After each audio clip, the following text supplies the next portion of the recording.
Hello everyone, আসসালামু আলাইকুম। কী অবস্থা সবার, কেমন আছেন সবাই? ইউনাইটেড আরব আমিরাতে রবিবারে আমাদের ছুটি থাকার কারণে আমরা চিন্তা ভাবনা করছি বারবিকিউ পার্টি করব। আর বারবিকিউ পার্টি করার জন্য যত সব জিনিসপত্র লাগে সব কিছু হচ্ছে আমরা মার্কেট থেকে কিনে নিছি। আর এইখানে হচ্ছে আঙ্কেল বিল পে করতেছিল।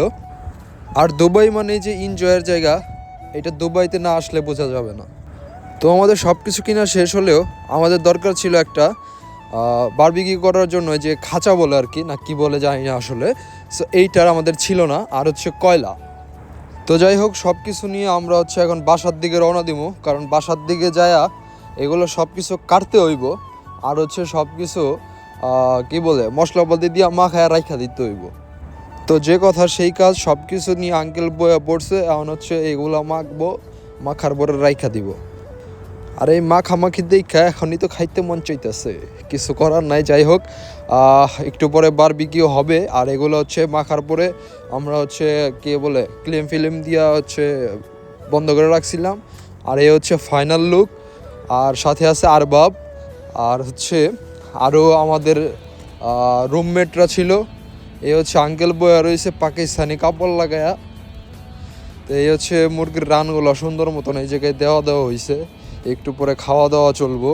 এই হচ্ছে আঙ্কেল, এই হচ্ছে আব্দুর রহমান, আর হচ্ছে নাভিদ ভাই, তারপরে হচ্ছে জমশেদ ভাই, একরাম, তারপরে হচ্ছে যাই হোক আরও অনেকেই আছে। সব মিলায় হচ্ছে আমরা পার্টি শার্টি করতেছিলাম, যেহেতু রবিবার বইলা কথা।